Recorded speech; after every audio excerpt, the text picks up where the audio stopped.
तो martial master के पिछले एपिसोड में हमने देखा कि सेवन डायनेस्टी के 3 लोग क्वीन चैन के साथियों पर अटैक करने की कोशिश करते हैं, जो देखते ही उनका एक टीचर बीच में आते हुए उन्हें रोकता है और अब वह क्वीन चैन के सभी साथियों से माफ़ी मांगता है। तभी उन तीनों में से एक पर्सन बोलता है, मिस्टर सू, तुम यहाँ पर डावी डायनेस्टी के डिसाइपल्स के सामने झुक रहे हो। अगर हमारे मास्टर को इस बारे में पता चला तो तुम्हारा मरना तय है। और अब वह पर्सन अपने बगल में खड़े जाओ जैंग से बोलता है, यहाँ पर तुम्हारे पास 2 ऑप्शन है, या तो मेरे साथ मिलकर डावी डायनेस्टी के सभी लोगों को जान से मार दो, या फिर इस टीचर की बात मानकर एक कायर की जिंदगी जियो। अब यह सुनते ही जाओ जैंग उस पर्सन के साथ मिलकर डावी डायनेस्टी के लोगों पर अटैक करने के लिए तैयार हो जाता है और अब दोबारा से वह तीनों काफी तेजी में डावी डायनेस्टी के लोगों की ओर आगे बढ़ते हैं। मिस्टर सू उन तीनों को रोकने की कोशिश करते हैं, पर तभी जाओ जैंग बीच में आते हुए मिस्टर सू को एक जगह पर रोक लेता है और बाकी के 2 लोग डावी डायनेस्टी के सभी लोगों पर अटैक करने के लिए आगे बढ़ते हैं। पर तभी वहां पर एक काफी तेज ब्लास्ट होता है और अब उस जगह पर ब्लड हैंड, क्वीन चैन और मास्टर लुटाई पहुंच जाते हैं। अब उन तीनों को देखकर जाओ जैंग परेशान हो जाता है और बोलने लगता है, मुझे तो लग रहा था कि मेरे मास्टर ने इन तीनों को अब तक मार दिया होगा, पर यह तीनों अभी यहाँ पर जिंदा है।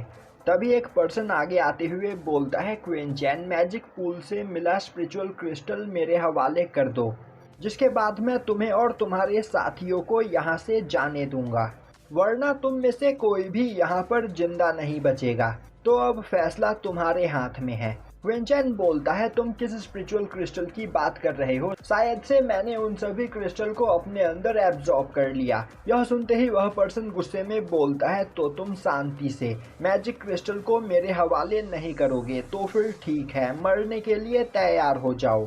अब मिस्टर सू आगे जाकर क्वीन चैन से उन तीनों के बिहेव के लिए माफी मांगते हैं। अभी वहां पर 2 पोर्टल खुलते हैं और अब हेवनली डीमन रैलम से उस जगह पर 7 डायनेस्टी के सभी एल्डर्स पहुंच जाते हैं। अब उन एल्डर्स की पावर को देखकर सभी लोग हैरान हो जाते हैं, वहीं पर गार्डन मास्टर भी उन सभी लोगों को देखकर हैरान होती है, क्योंकि उनमें से कई सारे लोग मार्शल एम्परर रैलम के हाफ स्टेप पर पहुंच चुके होते हैं। साथ ही साथ बाकी के बचे हुए लोग मार्शल किंग रैलम के पीक पर होते हैं। अब अपने एंसेस्टर की पावर को इतना ज़्यादा बढ़ा हुआ देखकर वह तीनों पर्सन काफ़ी ज़्यादा खुश हो जाते हैं और अब जाओ जैंग हंसते हुए बोलता है, मिस्टर सू, अब तक आप यहाँ पर बहुत ही ज़्यादा उछल रहे थे, पर अब हमारे एंसेस्टर मार्शल एम्परर रैलम पर पहुँच चुके हैं, तो मैं उनसे कहकर आपको ज़रूर पनिशमेंट दिलवाऊंगा। जो सुनकर मिस्टर सू वहां पर थोड़े परेशान हो जाते हैं। तभी 7 डायनेस्टी के सभी एल्डर्स क्वीन चैन के पास आते हुए उसे थैंक्स करने लगते हैं और बोलते हैं कि आज क्वीन चैन की ही वजह से वह मार्शल एम्परर रैलम पर पहुंच पाए हैं। अगर क्वीन चैन उस जगह पर उनकी मदद नहीं करता तो ना ही वह इतने ज़्यादा पावरफुल बन पाते और ना ही यहाँ पर जिंदा होते। अब सभी एल्डर्स को क्वीन चैन से इस तरह बात करते हुए देखकर गार्डन मास्टर बोलने लगती है, शायद से क्वीन चैन ने इन लोगों के ऊपर भी अपना जादू चला दिया है, तो अब मुझे परेशान होने की कोई जरूरत नहीं। और यह बोलते हुए वह वहां से चली जाती है। दूसरी ओर वह तीनों यह सब देखकर काफ़ी ज़्यादा परेशान हो जाते हैं। तभी एक ओल्ड मैन आगे आते हुए बोलता है, आखिर तुम तीनों इतने परेशान क्यों हो?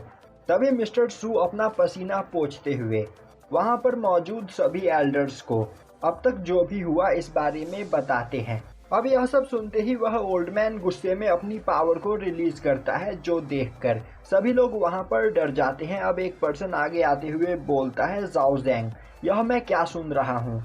तभी वह ओल्ड मैन बोलता है, ली युनसियान, आखिर तुम यहाँ पर क्या करने की कोशिश कर रहे थे? और यह बोलते हुए वह ओल्ड मैन उन तीनों पर ग्रेविटी प्रेशर डालने लगता है, जो देखकर वह तीनों बुरी तरीके से डर जाते हैं और उनसे माफ़ी मांगने लगते हैं।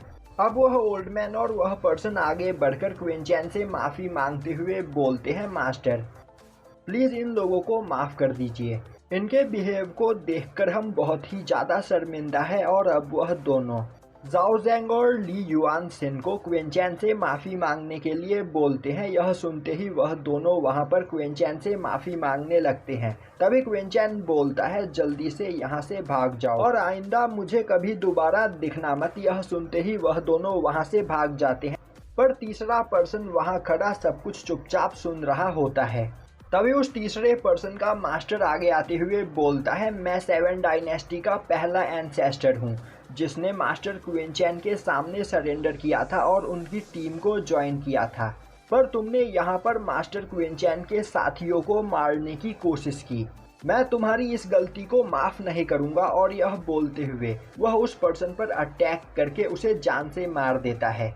अब वह क्विंचैन के पास आते हुए बोलता है, मास्टर चैन, मैंने अपने डिसाइपल को उसकी गलती की सज़ा दे दी है, तो प्लीज़ आप मेरे डिसाइपल की बातों का बुरा मत मानिएगा, क्योंकि मैं अपने रिलेशन आपके साथ खराब करना नहीं चाहता हूँ। तभी क्विंचैन बोलता है, एंसेस्टर पाई, आपको अपने डिसाइपल को जान से मारने की जरूरत नहीं थी।